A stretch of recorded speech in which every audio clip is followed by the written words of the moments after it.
आज है 13 फरवरी और हम शुरू करते हैं आज के करंट अफेयर्स। पहला है MIRA, millet international initiative for research and awareness. ये इंटरनेशनल लेवल पर मिलेट रिसर्च प्रोग्राम होगा जिसमें जो G20 कंट्रीज हैं उनको इंक्लूड किया जाएगा। ठीक है, इसका उद्देश्य होगा कि मिलेट को प्रमोट किया जाए एक कंजप्शन में और अवेयरनेस फैलाने में लोगों को कि उसको कंज्यूम करें।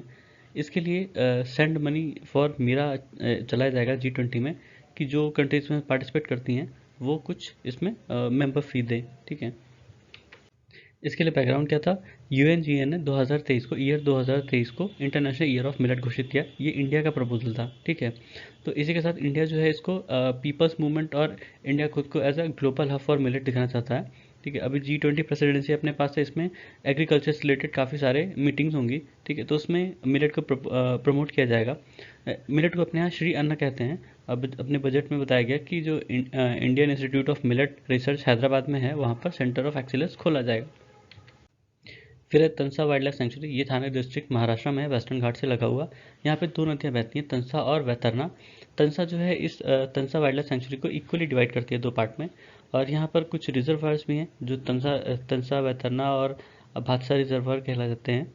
और ये जो रिजर्वायर है यहाँ पे एक फोर्ट भी है, माहुली फोर्ट हिल टॉप पर है वहीं पे। और ये इसका अगर वेजिटेशन देखा जाए तो southern tropical moist deciduous forest है। फिर है नगरहोल टाइगर रिजर्व। ये कर्नाटक में है। पहले इसको राजीव गांधी नेशनल पार्क के नाम से जानते थे, बाद में इसका नाम नगरहोल नदी के नाम पर नगरहोल रखा गया। और ये बहुत इंपॉर्टेंट साइट है प्रोजेक्ट टाइगर और प्रोजेक्ट एलिफेंट के लिए। ये एज अ लिंक काम करती है, मतलब as a corridor Brahmagiri wildlife sanctuary और बांदीपुर टाइगर रिजर्व के बीच में। ठीक है, जो कि एक उसमें से ईस्टर्न घाट में है और एक वेस्टर्न घाट में है। फिर इंडिया का पहला फ्रोजन लेक मैराथन, ये पैंगोंग सो लेक लद्दाख में होगा। पैंगोंग सो की बात करें तो ये लंबी सकरी सी झील है जिसको पैंगोंग लेक या पैंगोंग सो बोलते हैं। और ये 14,000 फीट ऊपर है लद्दाख लद्दाख हिमालय में। और इसका केवल 1/3 पार्ट इंडिया के पास है, 2/3 जो है वो चाइना में है। ठीक है, ये दुनिया की सबसे ऊंची सॉल्ट वाटर लेक है। फिर है कॉलरा डिसीज। ये एक बैक्टीरियम से होती है, विब्रियो कॉलरा। और ये कंटेमिनेटेड फूड और वाटर से होती है जब उसका इंटेक होता है। फिर है अपॉइंटमेंट ऑफ गवर्नर। जो अपना कॉन्स्टिट्यूशन उसका जो पार्ट 6 है उसमें आर्टिकल 153 से 167 तक गवर्नर के बारे में है। इसमें बताया गया कि गवर्नर जो है वो स्टेट के एग्जीक्यूटिव हेड होते हैं। और गवर्नर जो है वो न डायरेक्टली न इनडायरेक्टली इलेक्ट होते हैं। ठीक है, इनको प्रेसिडेंट अपॉइंट करते हैं। Warrant under his hand and seal का मतलब है कि प्रेसिडेंट खुद उस पर साइन करते हैं, उनके बिहाफ पे कोई काम नहीं होता। ठीक है, इसमें मतलब वो प्रेसिडेंट उस पर खुद साइन करते हैं जो भी इनके अपॉइंटमेंट का लेटर होता है। इसका मतलब ये हुआ कि वो सेंट्रल गवर्नमेंट के एक तरह से नॉमिनी है। पर सुप्रीम कोर्ट ने बताया कि गवर्नर जो है वो स्टेट मतलब सेंट्रल गवर्नमेंट के एम्प्लॉय नहीं है। इसका मतलब वो इंडिपेंडेंट ऑफिस है। ठीक है, और गवर्नर होने के लिए क्वालिफिकेशन है कि आप इंडिया के सिटीजन हो और आपकी उम्र 35 से ऊपर हो। गवर्नर का जो टर्म होता है वो प्रेसिडेंट के प्लेजर पर डिपेंड करता है, मतलब कोई फिक्स टर्म नहीं है, ना ही कोई इनके टेनर की सिक्योरिटी है, कभी भी हटाया जा सकते हैं। ठीक है, फिर है इंडिया एआई इनिशिएटिव। ये एक मतलब नेशनल आर्टिफिशियल इंटेलिजेंस पोर्टल है जो 2020 में लॉन्च किया गया था। इसको मिनिस्ट्री ऑफ इलेक्ट्रॉनिक्स आईटी, जिसको मीटी कहते हैं, नेशनल ई गवर्नेंस डिवीजन और नास्कॉम ने लॉन्च किया था। और इसका उद्देश्य है कि ये एक तरह से आर्टिफिशियल इंटेलिजेंस का हब के रूप में काम करेगा और इस फील्ड से जो भी जुड़े लोग हैं उनको एक प्लेटफॉर्म प्रोवाइड करेगा, चाहे वो एकेडमिक हो, प्रोफेशनल स्टूडेंट हो या कोई भी हो। एप्पल जो है वो माइक्रो एलईडी डिस्प्ले टेक्नोलॉजी पर काम कर रहा है, जो कि वो अपने आईफोन और मैकबुक्स में इस्तेमाल करेगा। माइक्रो एलईडी जो हैं वो सेल्फ इल्यूमिनेटिंग डायोड्स होते हैं जो कि organic light emitting diode display technology से ज़्यादा ब्राइटर और कलरफुल होते हैं। ठीक है, इसमें सफ़ायर का इस्तेमाल किया जाता है जो कि अपने आप शाइन करते हैं। और ये बहुत स्मॉल लेकिन बहुत स्ट्रॉन्ग लाइट प्रोड्यूस करते हैं। ठीक है, और इसमें एक पिक्चर बनाने के लिए कई सारे अलग अलग लाइट इमिटिंग डायोड्स का इस्तेमाल किया जाता है। और ये एलईडी माइक्रो एलईडीज भी सेमीकंडक्टर हैं जो इलेक्ट्रिक सिग्नल रिसीव करते हैं। ठीक है, तो इन इसका एडवांटेज है कि ये बहुत ब्राइटर डिस्प्ले देते हैं और बेटर कलर प्रोडक्शन करते हैं। ठीक है, तो इनकी जो स्केलेबिलिटी है वो लिमिटलेस है और फ्रीली इनको रिसाइज किया जा सकता है। ये एक टेबल है जिसमें कंपैरिजन दिया है माइक्रो एलईडी, ओएलईडी और एलसीडी का। ठीक है, ये टेबल जब कभी क्वेश्चंस आते हैं यूपीएससी में तो उसमें एक कंपैरिजन लिखा रहता है, कई बार स्टेटमेंट चेंज कर देते हैं। ठीक है, उसके लिहाज से इंपॉर्टेंट है। अभी गुजरात के गांव में ऑबराइट मेटरॉइड के कुछ टुकड़े गिरे हैं। ठीक है, उसका नाम दिया गया है देवदार मेटरॉइड। देवदार जो है वो वहाँ जिस तालुका में वो गांव है उसके नाम पर पड़ा है। इससे पहले बस्ती जिला में उत्तर प्रदेश में 1852 में ऑबराइट मेटोराइट के टुकड़े गिरे थे। ऑबराइट मेटोराइट जो होते हैं वो कोर्स ग्रेन इग्नेस रॉक के बने होते हैं, और ये जहाँ पर ऑक्सीजन कम होता है उस कंडीशन बनते हैं। इसमें जो मिनरल्स होते हैं वो एक्सोटिक होते हैं और ये धरती पर नहीं पाए जाते हैं। जो ये गुजरात में गिरा है, इस ये जो है ऑर्थोपायरोक्सिन से बना है। ठीक है, ऑर्थोपायरोक्सिन जो है वो सिलिकेट होता है जिसमें सिलिका टेट्राहेड्रा होते हैं, मतलब SiO4।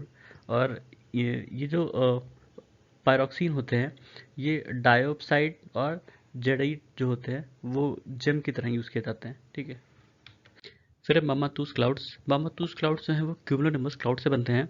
जब क्यूमुलोनिम्बस क्लाउड जो है बहुत टर्बुलेंस या अनस्टेबल हो जाता है तो ये फॉर्म करते हैं उसके निचले हिस्से में। ठीक है, वो एक क्लाउड से होकर वो क्लाउड बनता है।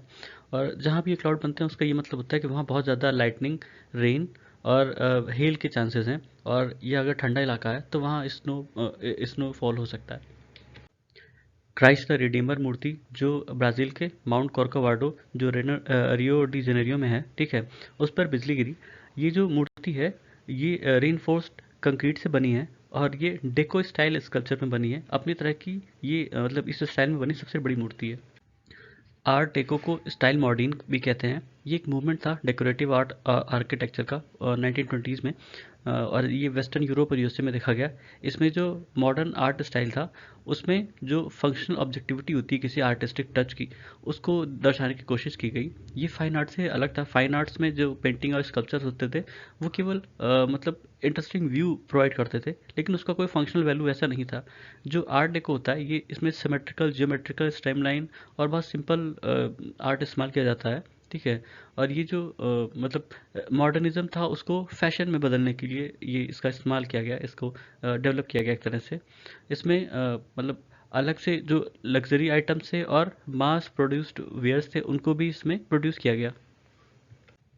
फिर prohibition of child marriage act 2006। ये चाइल्ड मैरिज को ख़त्म करने के लिए एक्ट बनाया गया था। इसमें बताया गया था जो वुमेन होंगी उनकी एज 18 होगी और जो मैन होंगे उनकी एज 21 होगी। उसके नीचे कोई भी शादी होगी तो वो इलीगल होगी, लेकिन वॉइड नहीं होगी। ठीक है, वॉइड वो तब होगी जब वो जो गर्ल है वो केस करेगी, कोर्ट में जाके कहेगी कि नहीं मान्य है, तब वो माना जाएगा। ठीक है, इसमें पनिशमेंट भी है, 2 साल की पनिशमेंट दी गई है और 1 लाख का फाइन दिया गया। या दोनों ही हो सकता है अलग अलग केसेस में। ठीक है, अपने यहाँ जो मैरिजेबल एज है वो टाइम टू टाइम बढ़ाई गई है। जब हमें आज़ादी मिली तो लड़कियों की जो एज थी वो 15 थी और लड़कों की 18 थी।